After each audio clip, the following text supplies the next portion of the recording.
It was a city already haunted by death when the killings began. New Orleans, 1918. The streets were heavy with heat, fear, and grief. The Spanish flu was spreading fast, bodies piling up faster than coffins could be made. Jazz drifted through the humid night air, but beneath the music was something darker.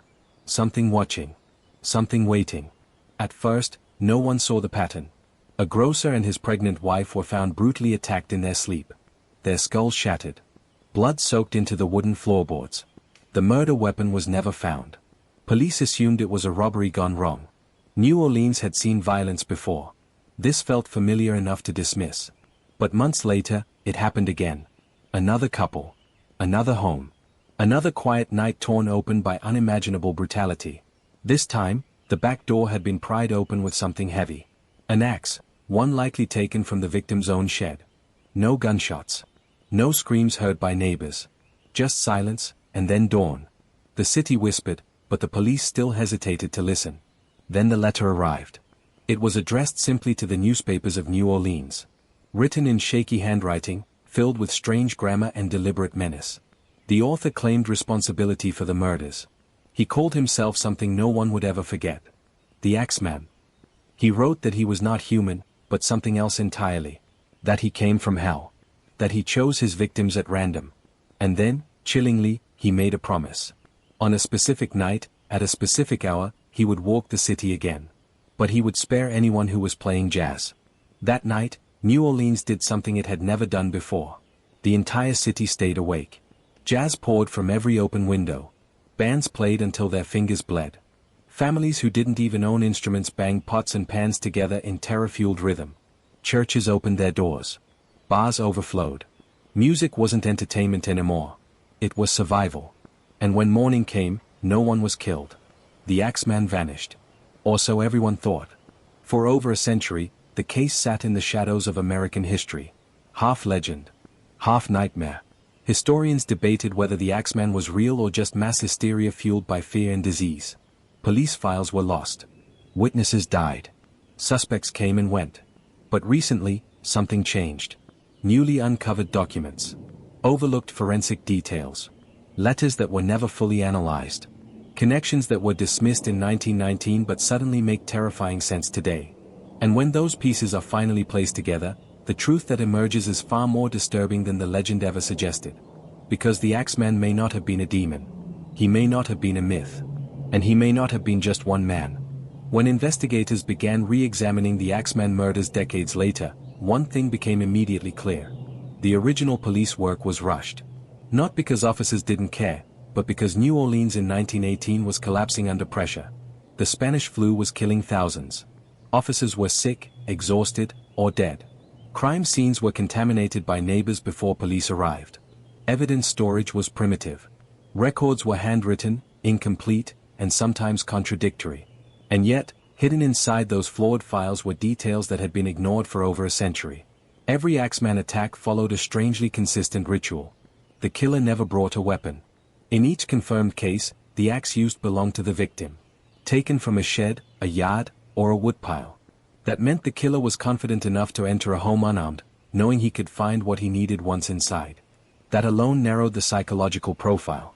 This wasn't a desperate criminal. This was someone calm, controlled, and familiar with working-class homes.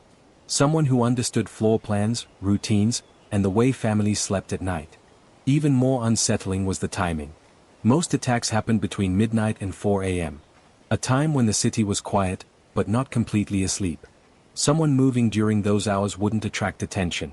A shift worker. A laborer. A dockhand. Or someone pretending to be one. Then there was the door. In nearly every case, a panel or back door was chiseled open, not smashed, not kicked in.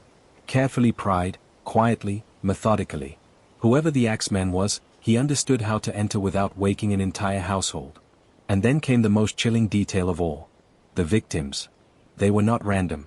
While newspapers at the time insisted the Axeman struck without pattern, modern analysis shows something else entirely.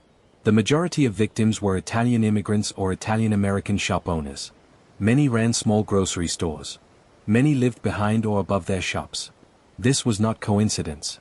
In early 20th century New Orleans, Italian immigrants faced deep resentment. Organized crime rivalries were common. Loan sharking, extortion, and underground networks thrived in silence. Police often looked the other way, either out of prejudice, fear, or corruption. Suddenly, the murders took on a new shape. What if the Axeman wasn't choosing victims at random, but selecting them? What if the killings were not the goal, but the message? The infamous letter only deepened that possibility. Forensic linguists who later examined the Axeman's letter noticed something strange. The writing style shifted mid-sentence. Certain phrases appeared rehearsed. Others felt performative, almost theatrical. As if the writer wanted attention more than anonymity. And that raised a disturbing question. What if the letter wasn't written by the killer at all? What if it was written by someone who wanted chaos? Or worse, someone who wanted protection? Because after the jazz night, the killing stopped.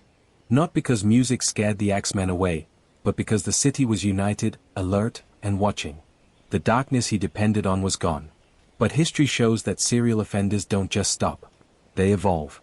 They relocate. Or they die. So investigators began asking a new question, one that had never been seriously pursued in 1919. What happened to the suspects after the murders ended? And that's where the case begins to unravel. Because buried inside immigration records, arrest logs, and death certificates is a name that appears again, and again, and again. A man with access to axes. A man with violent tendencies. A man who vanished from New Orleans shortly after the final confirmed attack. And when modern researchers finally connected him to a crime in another state years later, the pattern didn't just repeat. It escalated. The name did not appear in bold ink. It wasn't circled. It wasn't highlighted by early investigators. It was buried. A line in an arrest ledger. A note in an immigration record. A death certificate filed years later in another state. His name was Joseph Mumfre. In 1912, 6 years before the Axeman murders began, Mumfre had been arrested in New Orleans for attacking members of his own family with an axe. The assault was violent, sudden, and nearly fatal. He was charged, convicted, and sent to prison. When he was released, he disappeared from official attention. And then, years later, the Axeman killings began. This detail alone should have ended the debate a century ago. But it didn't. Because in 1919, criminal profiling did not exist. Behavioral linkage analysis was unheard of. Police looked for motive, not patterns. And Mumfre slipped through the cracks of a system that didn't yet know how to connect dots. But modern investigators do. When researchers overlaid the timeline of Mumfre's movements with the Axeman attacks, something chilling emerged. He was present in New Orleans during the peak of the killings. He vanished from the city shortly after the last confirmed attack. And within a few years, he resurfaced hundreds of miles away. In 1920, in Los Angeles, Joseph Mumfre was shot and killed by his wife. Her reason? She claimed he had threatened her with an axe. That single sentence echoed across decades. The same weapon. The same behavior. The same terror inside the home. And suddenly, the Axeman wasn't a phantom anymore. He was a man. But the evidence didn't stop there.